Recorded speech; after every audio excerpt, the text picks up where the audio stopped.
Waalaikumsalam warahmatullahi wabarakatuh. Hamidalillah wa musalliyan ala rasulillah. Allahumma salli ala sayyidina Muhammad wa ala ali sayyidina Muhammad. Rabbi shrah li sadri wa yassir li amri wahlul 'uqdatam min lisani yafqahu qawli. Amma ba'd. Ya ayyuhal ikhwan fillah, alhamdulillah bisa melanjutkan apa yang menjadi keinginan kita mengkaji kitab Al-Qorib. Lebih sekarang di bulan Ramadan, kita berharap semuanya bisa Allah terima sebagai amal ibadah. Sebelum kita mulai, mari kita baca Fatihah dulu. Ala hadiniya as-salihah al-Fatihah. A'udzubillahi minasyaitonir rajim. Bismillahirrahmanirrahim. Alhamdulillahirabbil alamin arrahmanir rahim maliki yaumiddin. Iyyaka na'budu wa iyyaka nasta'in. Ihdinas siratal mustaqim. Shiratal ladzina an'amta 'alaihim ghairil maghdubi 'alaihim waladdallin. Ustaz, suara ngaji kedengaran? Kedengaran lirik-lirik dari. Oh iya. Suara anak tapi jelas ya? Iya, jelas. Monggo antum baca dulu. Bismillahirrahmanirrahim. Faslun fi adadi raka'atis sholati wa raka'atul faraidi ay fi kulli yaumin wa lailatin fi sholatil hadari illa yaumal jumu'ati sab'ata asara raka'atan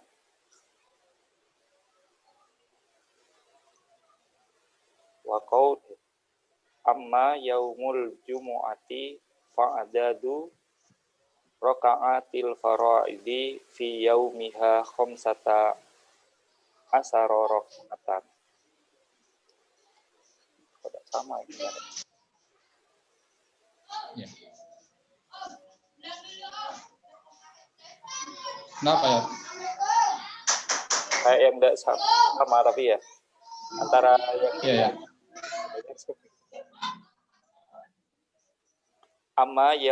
amma yaumul jumu'ati fa'adadu raka'atil faraidi fi yaumiha khamsata asara raka'atan wa amma adadu raka'ati sholatus safari fi kulli yaumin lil qasiri fa ihda asrata raka'atan wa qawluhu fiha arba'un wa thalathuna sajdatan wa arba'un wa tis'una takbiratan wa tis'un tasahudatin wa asru taslimatin wa mi'atun wa thalathun wa khamsuna tasbihatan wa jumlatul arkani fis sholati mi'atun wa sittatun wa ishruna ruknan fis subhi thalathuna ruknan wa fil maghribi ithnani wa arba'una ruknan wa fir rubaiyati arba'at wa fi rubaiyati arba'atun wa khamsuna ruknan ila akhiri zahirun ghaniyun anisyarti. Ya, sudah dulu ya. Cukup. Syukuran. Bismillahirrahmanirrahim. Faslun bab baru fi adati raka'atis shalah, tentang jumlah rakaat salat. Di bab ini akan membahas tentang berapa sih jumlah rakaat salat yang wajib kita lakukan dalam sehari semalam ini. Apa perlu kita hitung? Nah, ulama dulu tuh sampai sedetail ini. Kenapa? Karena itu dianggap penting. Segala sesuatu yang menyangkut ibadah itu sekecil apapun itu dianggap penting karena bernilai pahala ibadah. Nah, kita sekarang tinggal membaca saja dan mengamalkan tentunya. Wa raka'atul faraidi, rakaat salat fardu, salat yang wajib. Ai fi kulli yaumin, ai maksudnya fi kulli yaumin, pada setiap hari, walailatin dan malam, fi sholatil hadari, pada salatil hadari, salat hadir, salatnya orang di rumah ya mukim, illa kecuali yaumal jumu'ati, kecuali hari Jumat, sab'ata asyara raka'atan, itu 17 rakaat. Amma yaumul jumu'ati, adapun pada hari Jumat, fa'adatu raka'atil faraid, maka jumlah rakaat salat fardu fi yaumiha, di hari Jumat, khamsata asyara raka'atan, itu 15 rakaat. Wa amma adapun adatu rakaati salatil safari, jumlah atau hitungan rakaat salatnya orang yang dalam bepergian, fi kulli yaumin, setiap hari, lil qasir, yang mengqasar, fa ihda asyarata raka'atan, itu 11 rakaat. Nah, kita bahas tentang rakaat dulu. Kalau salatnya orang yang normal, orang yang mukim, selain hari Jumat itu ada 17 rakaat. Hitungannya kita udah paham, udah hafal, 4, 4, 3, 2. 4 ya, zuhur, asar 4, maghrib 3, isya 4, subuh 2. Itu ada 17 rakaat. Tentu di antara 17 rakaat itu kita berarti membaca Al-Fatihah juga 17 kali. Dan di dalam Al-Fatihah itu ada doa. Ihdinas siratal mustaqim, kita minta petunjuk. Nah, orang sampai sehari semalam 17 kali minta petunjuk, dan itu minimalis sekali, karena ada sholat sunnah dan sebagainya, tentu akan dapat petunjuk. Tapi kenapa banyak yang masih malas, ogah, dan sebagainya? Ya tentu doanya mungkin tidak serius, atau sholatnya kurang serius. Ya. Kemudian di hari Jumat, itu berkurang, karena Jumatnya tidak ada zuhur, tapi diganti 2 rakaat. Berarti tinggal berapa? Khamsata asyara rakaatan, tinggal 15 rakaat. 2 rakaat itu diganti dengan khutbah, 2 khutbah itu. Sedangkan salatnya orang dalam perjalanan, kalau dia mengqashar, menggunakan keringanan rukhsah dari Allah, itu bukan 17 rakaat lagi, tapi dikurangi 6, karena yang 4 menjadi 2 kan. Zuhur jadi 2, asar jadi 2, isya jadi 2. Yang maghrib tetap 3, subuh tetap 2. Dari 17 rakaat dikurangi 6, fa ihda asyarata rakaatan, tinggal menjadi 11 rakaat. Ini jumlah rakaat. Wa qaluhu, dan ucapan musannif, fiha, di dalam semua tadi, rakaat-rakaat tadi, itu ada arbaun wasalasuna sajdatan, ada arbaun 4 wasalasuna 30. Ada 34 sujud. Wa arbaun watisuna takbiratan. Ada 4 watisuna 90 takbiratan, takbir. Bisa kita bayangkan, ada 34 sujud, dan dalam sujud itu kita baca apa? Mensucikan Allah. Luar biasa itu ya. Ada 94 takbir. Takbir itu Allahu Akbar, mengagungkan Allah.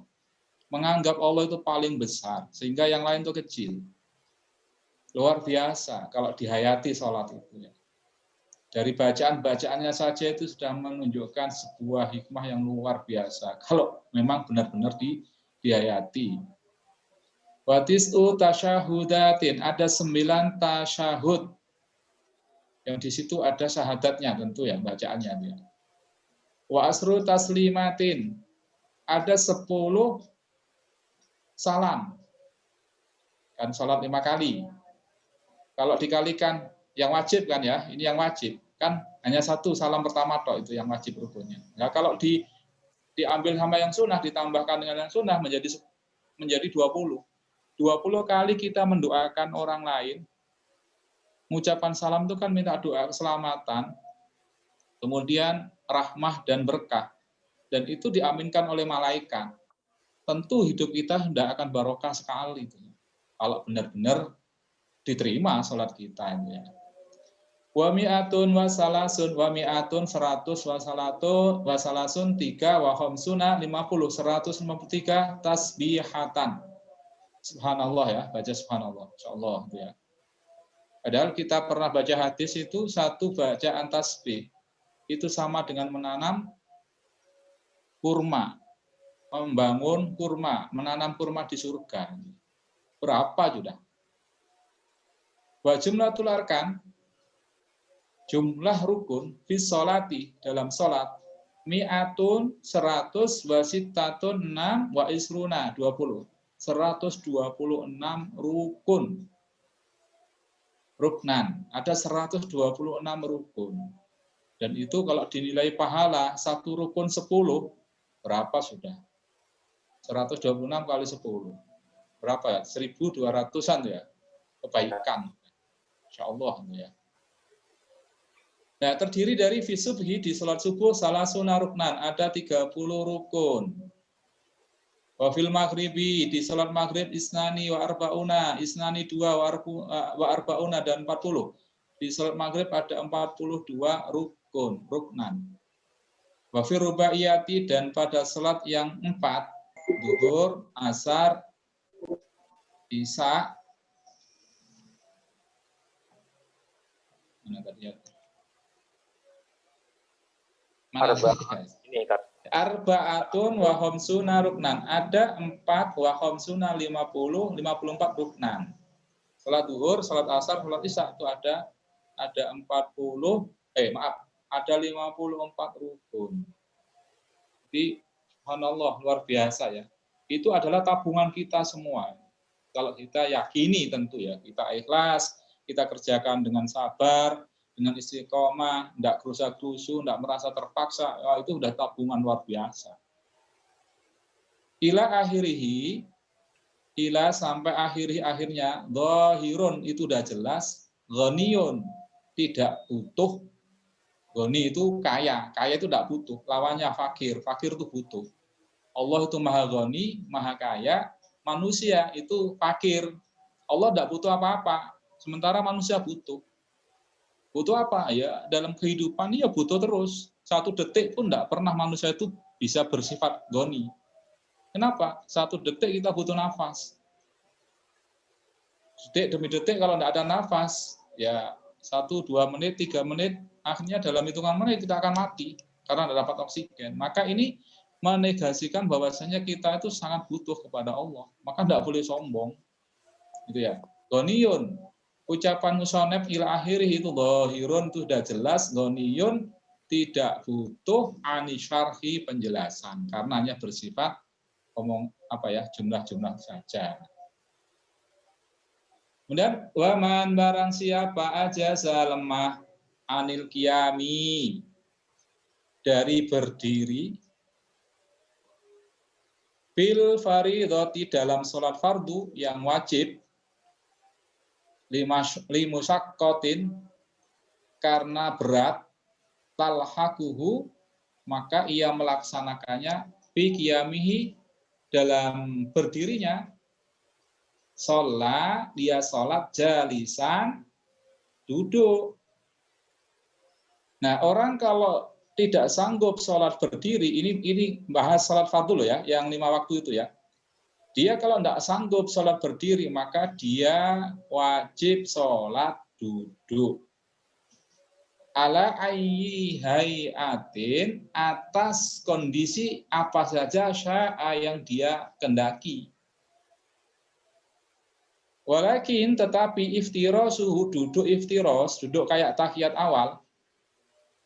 Fi maudhi'i qiyamihi pada waktu melaksanakan sholat afdolu itu lebih utama min tarabbu'ihi daripada duduk bersila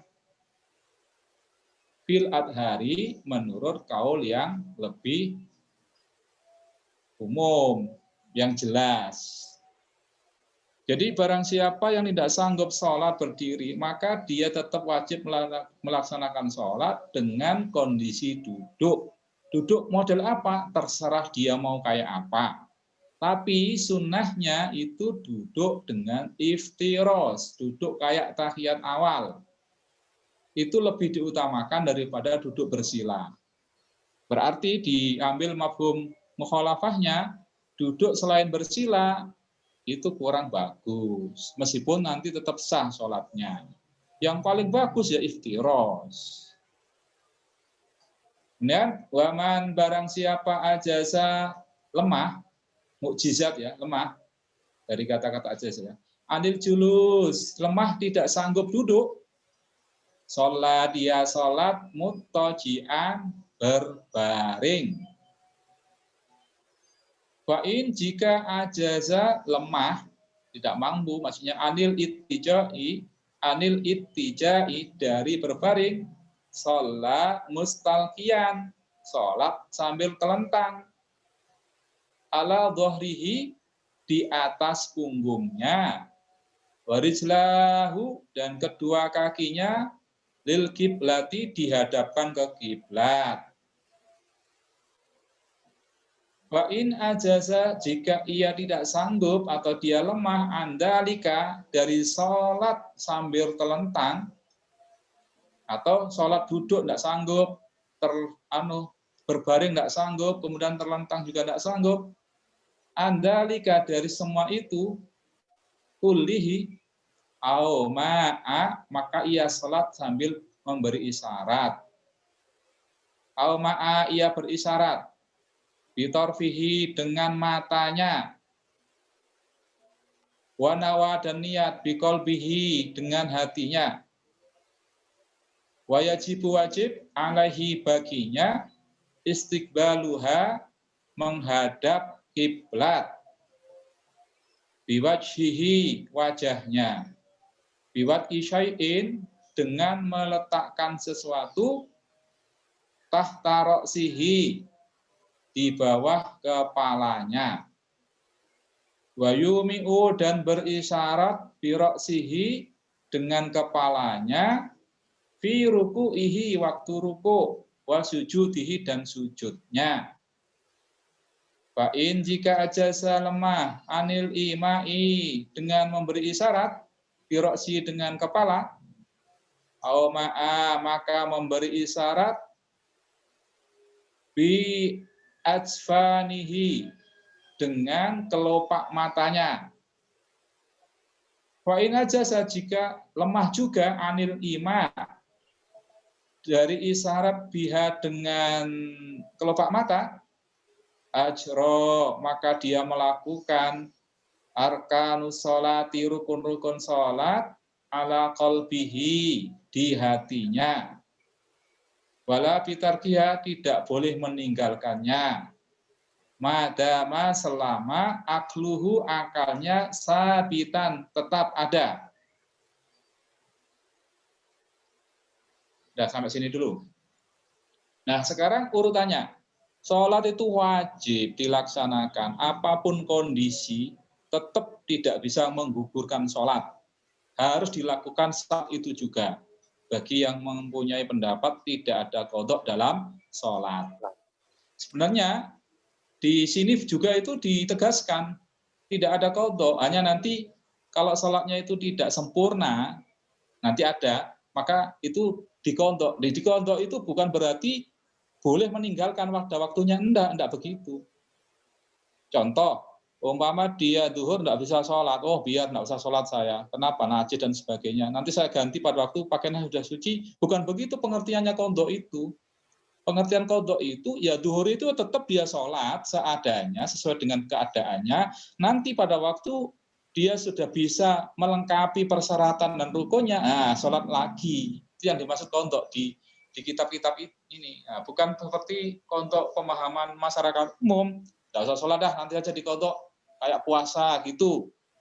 Sekarang enggak bisa karena haid, karena ada halangan. Nah, bulan depan qadha. Bukan begitu dalam hal sholat ya. Nah, sekarang kita lihat urutannya. Begitu pentingnya sholat. dia harus sholat berdiri, itu wajib. Kalau dia sanggup berdiri, kemudian dia tidak mau berdiri, maka tidak sah sholatnya. Kenapa? Karena berdiri termasuk rukun sholat. Bagaimana kalau dia tidak sanggup berdiri, karena memang tidak mampu, lemah dan sebagainya, maka dia duduk sholatnya itu. Duduknya sudah kita bahas tadi, dia terserah mau kayak apa model duduknya, yang penting dia duduk. Namanya duduk itu, mohon maaf, pantat menjadi sandaran, gitu ya, menjadi tumpuan. Kemudian kalau dia tidak sanggup duduk, maka dia mutojian. Mutojian itu berbaring. Berbaring itu berarti menjadikan lambungnya itu sebagai tumpuan. Kalau kita tidur itu kan lambung kiri, lambung kanan kita yang menjadi taruh di bawah. Nah, itu seperti itu orang sholat sambil berbaring itu. Gimana prakteknya? Mohon maaf, antum kalau ngubur jenazah itu kan kepalanya ada di mana? Di utara ya? Menghadap kiblat. Nah, ya sudah seperti itu. Sholatnya itu seperti itu. Takbir nanti takbir. Pada waktu ruku, sujud itu dengan isyarat tangannya diturunkan dan sebagainya. Ada pembahasan nanti itu. Itu urutannya. Kalau tidak bisa duduk, maka dia sholat sambil berbaring. Namanya berbaring itu menjadikan lambungnya itu menjadi tumpuan. Kemudian kalau dia tidak sanggup berbaring, maka dia mustalqiyan. Mustalqiyan itu apa? Terlentang. Nah, terlentang itu apa? Gentang bahasa Maduranya itu ya. Jadi sholat menghadap ke atas, maksudnya menghadap ke atas gimana? Punggungnya itu yang menjadi sandaran. Orang tidak bisa bergerak itu lihat ya. Ala dhorihi, punggungnya di bawah, berarti perutnya di atas. Warijlahu, nah catatannya kedua kakinya lil kiblati, di hadapan ke kiblat. Berarti kakinya di barat, kalau kita di Indonesia ya, kepalanya itu ada di timur. Ranjangnya diputar saja. Jadi kalau yang mustalliman itu berbaring itu kepalanya ada di timur, kakinya ada di barat. Kalau yang berbaring itu kepalanya ada di utara, kakinya ada di selatan. Bisa ya? Ya. Itu urutannya. Nah, kalau mustasliman pun tidak sanggup, telentang pun tidak sanggup, maka dia sholat dengan memberi isyarat. Kondisi kayak apa? Sudah dia mujur kemana, dia menghadap kemana, tidak mau tahu, udah, tidak sanggup. Kemudian, tapi kalau bisa ya diusahakan tidur seperti itu, tidur telentang itu, udah ngadap ke barat. Kalau bisa loh ya. Nah, yang punya kewajiban tuh yang merawat, nanti ranjangnya diputer dan sebagainya kan gitu ya. Ngasih isyarat pakai apa? Bitorfihi, dengan matanya, dengan ketipan matanya, dan hatinya yang digerakkan. Maksudnya hatinya tetap fokus melaksanakan sholat itu. Istiqbaluha biwajihi biwat isya'in tahta ro'si. Nah, kepalanya ditinggikan dikit ya, dikasih bantal. Jangan sampai rata antara kaki, perut, kemudian kepala. Kalau sholat, bantalnya itu taruh di bawah kepalanya itu. Wa yumi'u bi ro'sihi, ngasih isyarat dengan kepalanya. Fi ruku'ihi, pada waktu ruku', ditundukkan dikit. Pak, Bu, sekarang ruku' sampean. Nah, dia bimbing, yang sehat itu yang membimbing. Wa sujudihi, rukuk dan sujud itu pakai isyarat dengan kepalanya. Fa'in ajasa anil a'ima, jika dia tidak sanggup ngasih isyarat dengan kepala pun, maka dia ngasih isyarat dengan kedipan kelopak matanya. Jadi kasih tahu, Pak, sujud Pak sekarang. Nah, matanya kedip gitu. Rukuk Pak. Nah, itu. Itu pun kalau tidak sanggup, maka dia tetap harus sholat dengan cara melaksanakan rukun-rukun sholat itu, tapi di hatinya. Hatinya tuh yang mengerjakan. Anggota tubuh udah tidak punya beban kewajiban lagi. Kenapa kok gitu? Wala bitarkiyah, tidak boleh ditinggalkan. Madama akluhu sabitan, selama akalnya masih ada, masih sadar dia. Maka di antara syarat sholat itu kan dia harus apa? Berakal kan? Bukan gila. Kalau gila udah tidak wajib sholat. Kalau akalnya sudah tidak ada, masihnya tidak sadar, maka kewajiban sholat itu gugur sudah. Tapi selama dia masih nyambung, kita ajak bicara, kita kita ngomong apa itu masih bisa, meskipun tidak bisa menggerakkan tangan dan sebagainya, hatinya masih bisa nyambung, maka wajib tetap sholat itu. Kemudian, waman sholana iman. Wala bitarkiha, madam akluhu sabitan. Wal musolli, orang yang sholat qaidan sambil duduk, la qadha'a alaihi. Nah ini tidak ada qadha baginya. Maaf ya, maksudnya begini. Orang sholat sambil duduk itu kan tidak sempurna karena rukun sholat itu harus berdiri. Tapi kalau dia sakit, sholat sambil duduk maka tidak ada qadha. Tidak usah ngulang lagi. Dianggap selesai sah sudah. Wala yang kusu ajruhu. Wala yang kusu tidak berkurang ajruhu pahalanya.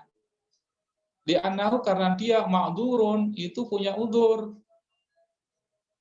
Orang sholat sambil duduk persis pahalanya dengan orang sholat sambil berdiri. Syarat rukun terpenuhi. Wa amma qauluhu sallallahu alaihi wasallam wa amma adapun qauluhu sabda Nabi sallallahu alaihi wasallam man siapa sholat qaidan duduk falahu baginya nisfu ajril qaim, baginya nisfu ajril qaim, separuh pahala orang yang sholat sambil berdiri. Waman sholat barang waman siapa sholat naiman tidur, falahu, maksudnya sholat sambil tidur ya, bukan sholat tidur ya. Falahu baginya nisfu ajril qaid, maka separuh pahala orang yang sholat sambil duduk. Famahmulun itu mengandung atau diperuntukkan ala nafli sholat sunnah indal kutroti tatkala mampu. Maksudnya bagaimana? Jadi sholat kalau memang punya undur, tidak sanggup berdiri, dia melaksanakan sholat sambil duduk, itu tidak wajib qadha. Dalam kitab ini loh ya. Maka saya tekankan lagi, qadha di sini maksudnya itu menyempurnakan lagi setelah yang sholat pada waktunya itu dianggap tidak sempurna karena ada udzur. Nah, itu maksudnya qadha. Bukan berarti pada waktunya sholat itu kemudian tidak sholat sama sekali. Enggak, tetap sholat hanya karena kurang sempurna, di lain waktu itu disempurnakan dengan sholat yang sempurna, itu maksudnya qadha. Kemudian orang yang sholat sambil duduk karena sakit, itu pahalanya tidak berkurang, sama persis dengan orang yang sholat berdiri. Loh, kan ada sabda Nabi. Apa bunyi sabda Nabi? Siapa yang sholat sambil duduk, maka dia akan mendapat pahala separuh dari orang yang sholat sambil berdiri. Siapa yang sholat sambil tidur, berbaring telentang, maka ia akan mendapatkan pahala separuh dari orang yang sholat sambil duduk. Ini tidak berlaku pada waktu pelaksanaan sholat yang wajib karena ada udzur.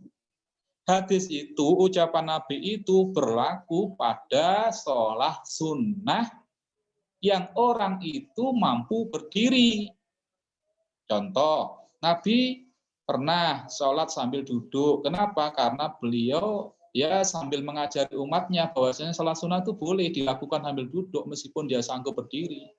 Nah, ini yang dimaksud oleh Nabi itu pahalanya separuh. Kita sholat duha karena mungkin capek dan sebagainya. Kalau berdiri dapat pahala 10 umpama ya.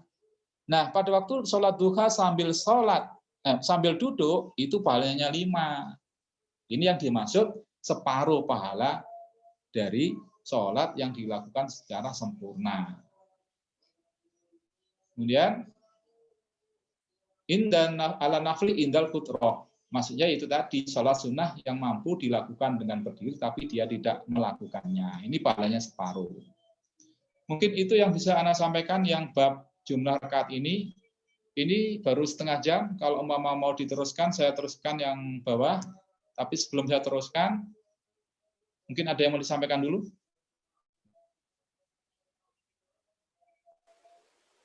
Ada ya yang disampaikan? Untuk yang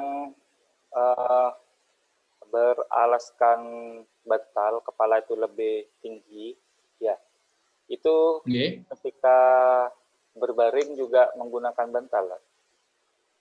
Kan ini kan penjelasannya tadi ketika terlentang ya, ketika terlentang Nggih. yang diberi bantal. Kalau berbaring itu pakai bantal juga atau tidak perlu, Ustaz?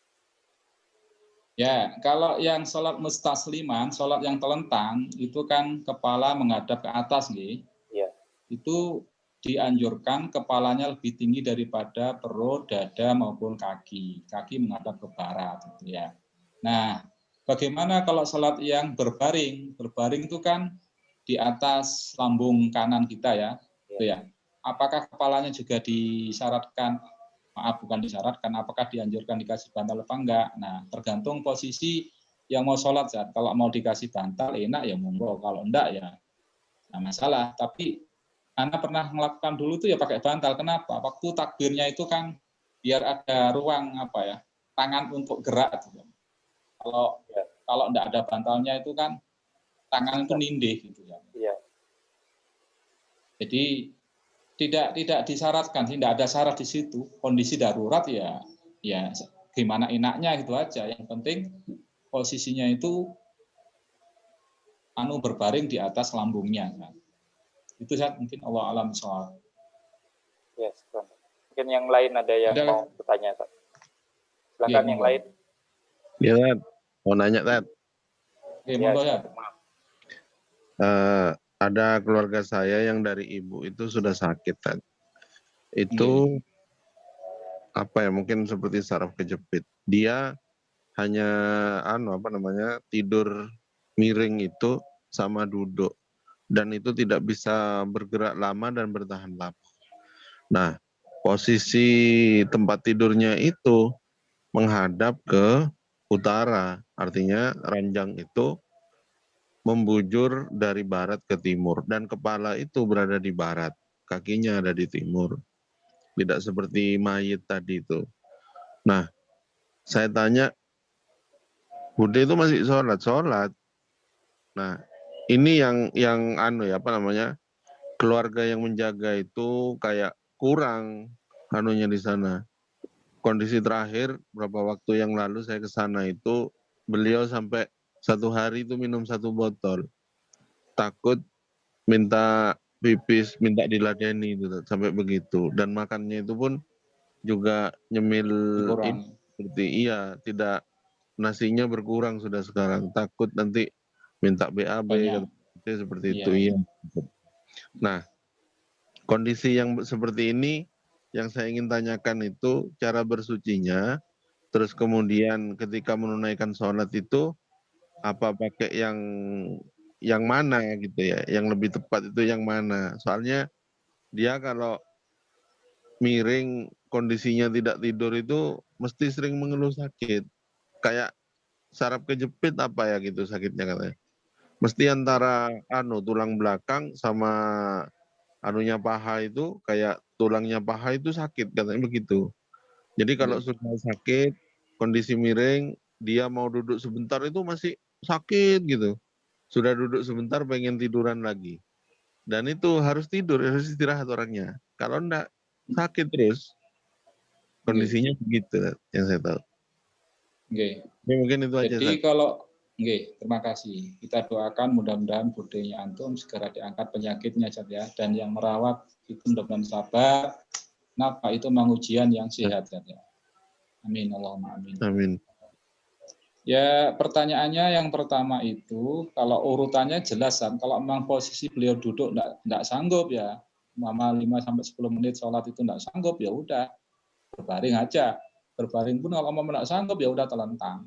Kan udah jelas tadi urutannya ya. Nah, yang tahu itu bukan ana yang jawab, tapi fakta kondisi real kayak apa kan begitu. Yang penting antum kita udah paham urutannya semacam itu. Kemudian kalau bisa saat posisi ranjang itu ya di posisi tidur, bukan ranjang. Ranjang kan gampang diatur ya. Yang penting posisi tidurnya itu dibikin sedemikian rupa sehingga tidak menyalahi atau tidak sesuai dengan yang kita sampaikan tadi. Kalau memang mau tidur sambil berbaring ya kepala ada di utara. Tapi kalau mau sambil telentang itu berarti kepala ada di timur kan begitu. Itu sebenarnya teknis gampang aja kalau paham kan itu. Nah, yang antum tanyakan terutama kan bersucinya itu ya. Meskipun ini bukan temanya, bukan pembahasannya, tapi tidak apa-apa, kita berbagi ya sesuai dengan kemampuan anak. Dulu insya Allah sudah pernah kita bahas. Nah, orang sholat semacam itu kan tidak mungkin kan bersuci secara normal gitu ya, untuk tidak mungkin juga kan. Nah, yang paling masuk akal itu adalah tayamum. Tayamum itu kan sangat mudah sekali, tidak usah kemana-mana, cukup menepukkan tangan di ranjang ataupun di tembok sebelahnya, sudah selesai sudah. Hanya nanti kan ilmu tayamum harus kita pakai. Kalau sholat fardu cukup 1 kali, tayamum untuk 1 fardu kan begitu. Nah, intinya ya tetap wajib sholat sesuai dengan kemampuan. Perkara suci ndaknya itu ya Islam sangat ngasih keringanan sekali. Gimana ya itu tadi ya tayamum. Nah, saya pernah ngalami, mbah saya dulu dari istri itu 7 tahun ya. Memang ya mohon maaf, kita yang sehat itu kan ngerawatnya itu kan bosan-bosanan karena 7 tahun hanya makanan dan minumannya itu dikurangi dengan apa ya, dengan harapan tidak terlalu sering maaf BAB dan BAK itu karena itu kan ruwet dan sebagainya kan. Padahal sudah pakai pampers dan sebagainya. Nah, tidak usah terlalu ideal, ini tidak bersih dan sebagainya, tidak begitu, San. Pokoknya pada waktu adzan masuk waktu ya sudah segera tayamum, diajari sholat, itu aja sudah. Kenapa? Itu untuk menggugurkan kewajiban. Allah lihat itu kan niat orang itu sama yang merawat itu ingin melaksanakan kewajiban. Perkara sempurna tidak sempurna ya jelas tidak sempurna ya karena kondisinya kan tidak normal kan.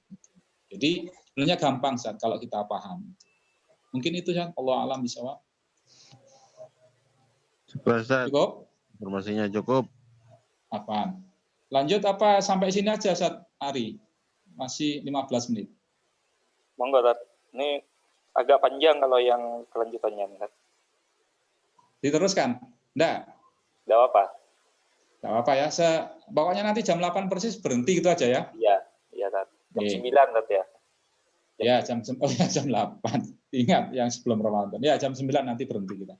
Ya, Bismillahirrahmanirrahim. Wal matruku yang ditinggal minas sholati dari sholat salah satu asya itu ada 3 perkara. Fardu, sama disebut di rukni rukun. Aidon juga. Kita membahas tentang perkara yang ditinggal dalam sholat. Itu ada 3 ya. Yang pertama fardu atau rukun. Wa sunatun dan sunnah. Wa hayatun dan hayat. Jadi perbuatan, ucapan dalam sholat itu ada 3 kalau dikategorikan. Ada yang fardu, rukun ya, wajib. Ada yang sunnah, ada yang hayat. Sunnah itu yang tengah-tengah. Hayat itu sunnah yang paling ringan. Nanti insya Allah ada penjelasannya lebih dalam kalau kita sampai selesai nanti. Wahuma keduanya sunnah wahai'ah ma apa ada selain al-fardu. Jadi selain fardu itu namanya sunnah dan hay'ah. Wabayana menjelaskan al-musannifu musannif pengarang kitab as-salasata yang 3 fardun, sunnah dan hay'ah fi qaulihi dalam ucapan beliau. Fal fardu la yanubu tidak bisa diganti anhu dengannya sujud sahwi dengan sujud sahwi. Kalau sholat meninggalkan fardu maka wajib mengulang yang ditinggal itu. Karena apa? Fardu atau rukun sholat itu tidak bisa digantikan dengan sujud sahwi. Itu maksudnya. Bal tapi indakarahu jika ia mengingatnya atau segera paham ay al-fardhu tentang yang rukun tadi, wa fi shalah dia fi shalah dalam keadaan masih sholat. Ata dia datangi atau dia lakukan bihi dengan rukun yang ditinggal tadi. Watamat dan sempurna sholatnya. Au dzakarahu atau dia ingat yang ditinggal tadi ba'da salam. Setelah salam, enggak apa-apa. Nanti teksnya kayak apa? Nanti ada. Wazamanu waktunya qoribun masih pendek. Ata maka dia melakukan bihi rukun tadi wabana alaihi dan melaksanakan alaihi ma bagiya minas sholat yang tersisa. Nah, rukun kalau ditinggalkan, kalau dia segera ingat itu segera ganti. Maksudnya ganti gimana? Ngulang lagi rukunnya itu. Itu kalau masih dalam sholat. Tapi kalau udah ingatnya setelah salam, baru ingat, kok saya enggak baca apa gitu ya, baca Fatihah ya, kalau baca Fatihah terlaluan kan gitu ya. Maka dia kalau waktunya habis salam itu masih pendek, belum lama ya, belum ngomong panjang dan sebagainya, maka segera ia melengkapi rukun yang ditinggal tadi, kemudian meneruskan rukun yang lain atau sunnah sholat yang rangkaian sholat yang lain. Tuh kalau rukun yang ditinggal. Wasajada dan sujud lisahwi karena lupa, namanya sujud sahwi. Sujud sahwi itu sunnatun, itu sunnah. Jenengan lakukan ya boleh, enggak juga enggak apa-apa. Yang penting rukunnya udah diganti loh ya. Kama seperti saya akan datang penjelasannya. Lakin tetapi inda tarki makmurin bihi. Lakin tetapi inda ketika tarki makmurin bihi, meninggalkan yang diperintahkan, maksudnya rukun, bisolah bisolat, au fi'lin atau perbuatan manhiyin yang dilarang anhu pada sholat biha padanya. Nah itu 46. Wa sunnatu sunnah intarokaha jika ditinggalkan, jika meninggalkan sunnah ya, al musolli orang sholat, la ya'udu tidak usah mengulang, ilaiha tidak usah mengulang mengerjakan yang kesunahan tadi, ba'dat talabusi setelah pindah bil fardi melakukan rukun sholat. Jadi kalau yang antum tinggalkan itu berupa hal-hal yang sunnah, contoh kayak baca tasawuf awal, itu enggak usah diulang. Udah berdiri antum, balik lagi, belum tasawuf awal saya, enggak usah. Dengan catatan antum sudah melakukan rukun berikutnya. Faman siapa taroka meninggalkan at-tasyahuda tasawuf awal. Tasawuf awal kan sunnah ya. Masalan contohnya, wadakarohu kemudian ia ingat, ba'da iktidalihi setelah iktidal. Mustawiyan tegak lurus dia berdiri. Iktidal itu kan rukun. La ya'udu tidak usah kembali ilaihi ke tasawuf awal. Maksudnya begini, tasawuf awal itu sunnah. Kalau antum tinggalkan, apakah balik ke tasawuf awal? Lihat dulu, antum kalau sudah melewati rukun setelah tasawuf awal itu, di sini contohnya iktidal. Habis tasawuf awal kan antum bangkit kan, berdiri. Nah, kalau sudah berdiri, udah iktidal, nggak usah. Kenapa? Karena sudah terlewati dengan rukun. Beda umpama antum habis tasawuf awal udah siap-siap mau bangkit ya, duduk. Belum tasawuf awal, duduk lagi antum. Nah, itu maksudnya. Bisa ditangkap nggih? Bisa lah. Nggih. La ya'udu tidak usah kembali ilahi pada tasawuf awal fa in ada jika dia mengulang atau kembali ilahi pada sunnah tadi aliman paham bitahrimihi dengan keharamannya batolat sholatuhu sholatnya batal. Ayo hati-hati antum ya. Kalau antum paham habis meninggalkan sunnah kemudian dilewati oleh rukun kok antum balik lagi. Nah, dan antum paham karena udah habis belajar takrib ini maka haram. Maka batal sholat antum. Terus gimana yang ulang dari awal takbiratul ihram lagi? Nah, ini kan remeh tapi kan bahaya kalau tidak diilmui gitu ya. Kalau jadi imam kadang lah, kalau lupa makmumnya maksa subhanallah gitu. Ya itu juga bahaya tuh ya. Makmumnya itu tidak paham subhanallah berkali-kali. Itu sebenarnya itu kan hanya imam mau membalik enggak itu ya pasrah udah, penting kewajiban makmum sudah mengingatkan selesai sudah, ditanggapi tidak ditanggapi itu tidak boleh maksa. Harus paham makmum itu, tidak boleh maksa. Kenapa? Aman aja makmum itu.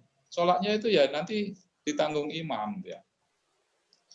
Au nasian atau lupa annahu fi shalah dia dalam sholat, au jahilan atau bodoh, tidak paham ya, fala tabtulu maka tidak batal sholatnya. Kalau dia tidak paham, ini membatalkan sholat, ya tidak batal namanya orang tidak paham.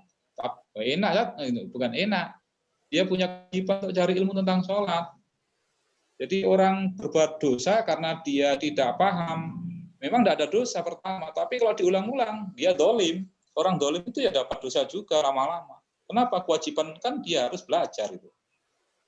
Wa yalzumuhu al-qiyam, kemudian dia wajib berdiri. Inda tadakurihi, tatkala dia ingat.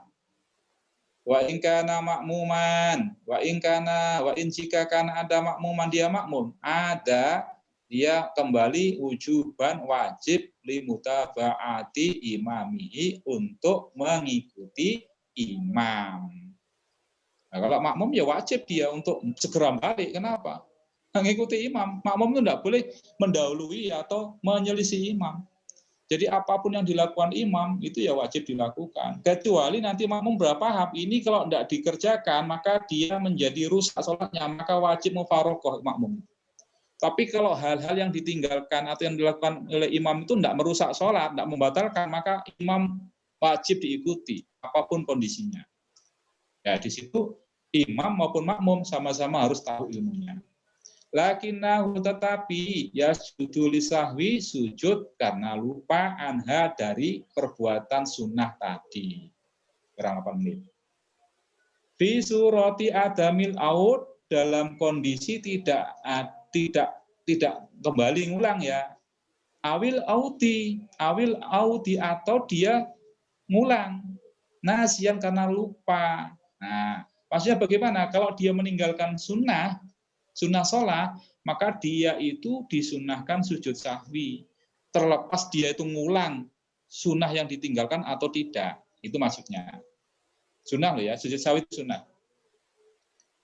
Dan wa arada menginginkan al-musannif bil sunnah dengan sunnah, guna di sini, yaitu sunnah al-a'adho, sunnah ab'ad. Jadi nanti ada sunnah ab'ad, ada sunnah hayat saja. Ada fardun, rukun, ada rukun, ada sunnah ab'ad, ada sunnah hayat. Apa sunnah ab'ad? As-sittata yang 6. Nah ini yang antum tinggalkan, maka antum dianjurkan untuk sujud sahwi. Waliya, yaitu at-tasyahudul awal, tasawuf awal. Saya percepat saja waktunya, tinggal 8 menit. Wa qu'uduhu, dan duduk tasawuf awal. Ini sunnah. Kalau antum tinggalkan, antum disunahkan untuk sujud sahwi. Tidak perlu ngulang tapi ya, tidak perlu ngulang tasawuf awalnya. Andai kata antum ngulang ya tidak apa-apa. Kalau sholat sendiri ya, kalau sholat bersama imam tidak boleh antum. Kalau ketinggalan nanti kan malah bahaya. Wal kunutu fi subhi, bagi madhab yang menghendaki kunut di subuh itu sunnah. Maka kalau ditinggalkan itu sujud sahwi.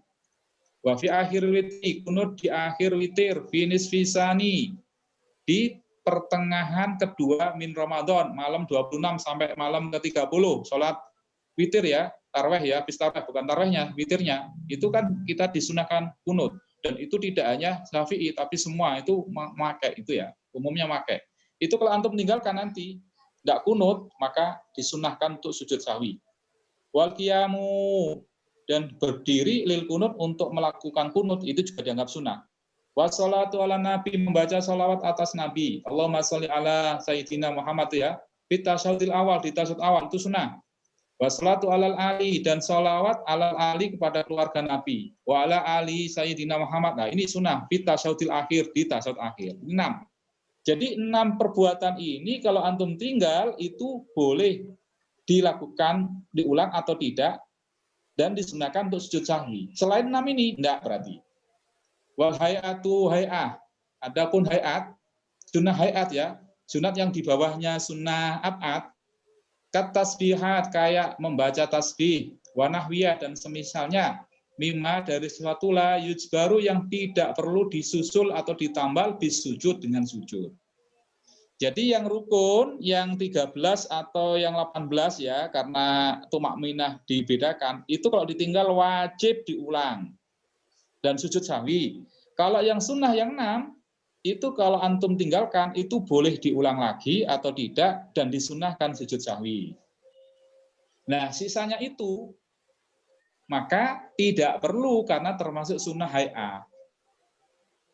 La ya'udu, tidak usah ngulang, tidak usah kembali lagi al-musolli orang sholat ilaiha kepada sunnah yang ditinggalkan tadi. Ba'da tarkiyah, setelah meninggalkan. Wala yasjudu, tidak perlu sujud lisahwi karena lupa anha, karena tidak melakukan. Sawaun tarokaha, sawaun sama saja taroka meninggalkan amdan sengaja, au sahwan atau lupa. Ingat ya, meninggalkan sunnah hayat yang sengaja maupun tidak itu tidak perlu sujud sahwi. Contoh, antum tidak baca subhanallah atau Allahu akbar, bukan takbiratul ihram tapi takbir intikal ya, takbir perpindahan, itu tidak perlu sujud sahwi. Wa idza syaka, jika orang ragu-ragu al-musolli, wa idza syaka, wa idza jika syaka ragu-ragu al-musolli orang sholat, fi adati ma'ata bihi, fi adati tentang jumlah ma'ata yang telah dilakukan bihi mina rokaat, dari rokaat. Kaman seperti syaka, orang yang ragu hal sholat, apakah dia sholat salasan 3 atau arba'an atau 4, bana diambil atau dibangun alal yakini, atas keyakinan, bahwa yakinnya itu al aqallu, itu yang paling sedikit. Siapa yang sholat lupa atau ragu, ini saya udah 3 atau 4 rakaat ya, nah, ragu, maka wajib mengambil yang sudah diyakini. Yang diyakini itu berapa? 3, yang paling sedikit. Baru dia nambah 1. Kalau salah satu kayak sholat dia yakin 3. Fi hadzal misal, dalam contoh ini, wa'ata, maka dia tambahi di rakaatin 1 rakaat lagi. Wa sajadah, kemudian dia sujud lisahwi. Antum sholat isya, ternyata rakaat terakhir itu ragu 3, 4, ambil 3, berarti antum nambah 1 rakaat lagi, kemudian nanti sujud sahwi. Wala yang fa'uhu, tidak berarti alaih golabatu don. Wala yang fa'uhu, tidak berarti tidak dianggap golabatu don, kuatnya dugaan. Enggak, saya ini udah 4, yakin 4, enggak boleh. Kalau antum ragu itu enggak boleh, yakin 4 saya enggak boleh. Annau sholat arba'an, annau dia telah sholat arba'an 4.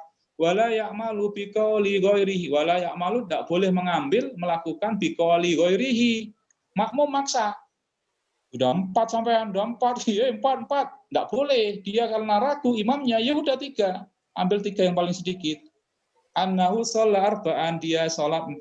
Walau balago, meskipun nyampe dalikal qail, ucapan itu ada tawatur sampai mutawatir. Meskipun satu musola, satu masjid ngomong 4 sudah imam, salam. Nah, tidak boleh. Kenapa? Imam wajib mengambil keyakinannya sendiri. Keyakinan itu ya yang sedikit, yaitu 3. Wa sujudu sahwi, kemudian sujud sahwi, sunnatun, itu sunnah, kama sabako, seperti yang sudah lalu. Nah, sekarang wa mahalluhu, tempatnya sujud sahwi, qabla salam, sebelum salam. Ya, sebelum salam loh ya. Selesai antum baca tahiyat akhir, sudah sempurna, antum melakukan kelupaan tadi, atau ada perkara sunnah yang antum tinggal, yang 6 tadi ya, sunnah apa tadi, atau perkara rukun antum tinggal tapi sudah antum ganti tadi, atau jumlah rakaatnya antum ragu, maka antum sebelum salam antum sujud sahwi. Nah, bagaimana? Fa'in salama, fa'in jika salama, dia telah salam al-musolli, orang sholat sudah salam, amidan, sengaja, aliman, dia paham, bisahwi, dengan sujud sahwi, au nasian, atau dia lupa, watol al-faslu, watola, dan lama, atau panjang al-faslu, pemisah, urfan, secara huruf kebiasaan, fata, maka hilang mahaluhu, tempat sujud sahwi. Kalau dia sudah salam dan sudah lama jaraknya, udah, enggak usah sujud sahwi, sudah. Gimana salatnya? Tetap sah. Wa in qasura, jika pendek al-faslu, jaraknya, pemisahnya, urufan, secara uruf, lam yafut, tidak putus atau tidak hilang. Wa hina idin, saat itu, walahu, bagi orang yang salat, as-sujud, boleh sujud, watarbuhu, boleh tidak sujud. Jadi kesimpulannya, sholat itu mengandung 3 kategori perbuatannya ya, gerakannya ya, atau ucapannya. Ada rukun, ada sunnah ab'ad, ada sunnah hayat. Rukun kalau ditinggal wajib antum ganti seketika tak kala belum dilalui atau dilewati oleh rukun berikutnya. Kalau sudah, ya enggak usah. Kemudian kalau perkara sunnah ab'ad yang 6 tadi, kayak tasyahud awal, kemudian duduk, kunut, dan sebagainya, itu kalau antum tinggalkan, itu boleh diganti, boleh tidak. Tapi nanti dianjurkan sujud sahwi. Selain yang dua ini, itu namanya sunnah hayat. Apa? Kayak takbir intikal, kayak baca subhanallah, kayak doa apa itu ya, dan sebagainya. Itu kalau antum tinggalkan, lupa maupun sengaja, oh ini sholat tarawih cepat-cepatan saya ambil yang inti-inti saja, rukun saja, sama sunnah ab'ad saja, tidak apa-apa, tidak perlu sujud sahwi. Jadi kesimpulannya, yang perlu disujudi sahwi dan itu hukumnya sunnah, itu adalah meninggalkan yang rukun, meninggalkan yang sunnah ab'ad, dan lupa jumlah hitungan rakaat dan mengambil yang paling sedikit. Mungkin itu yang bisa Anda sampaikan. Lebih 1 menit, mohon keikhlasannya. Kemudian tidak ada yang mau disampaikan ya? Tidak ada saja? Kalau dari saya tidak ada, teman-teman tidak ada ya, yang lainnya. Oke, ampun clear. Kalau umpama ada, insya Allah minggu berikutnya ya. Ya, Tat. Walafu minkum, kita tutup dengan doa kafaratul majlis. Astaghfirullahaladzim, astaghfirullahaladzim, astaghfirullahaladzim. Subhanakallahumma bihamdika, asyhadu an la ilaha illa anta, astaghfiruka wa atubu ilaik. Wa akhiran, assalamualaikum warahmatullahi wabarakatuh. Waalaikumsalam warahmatullahi wabarakatuh. Langsung izin saja.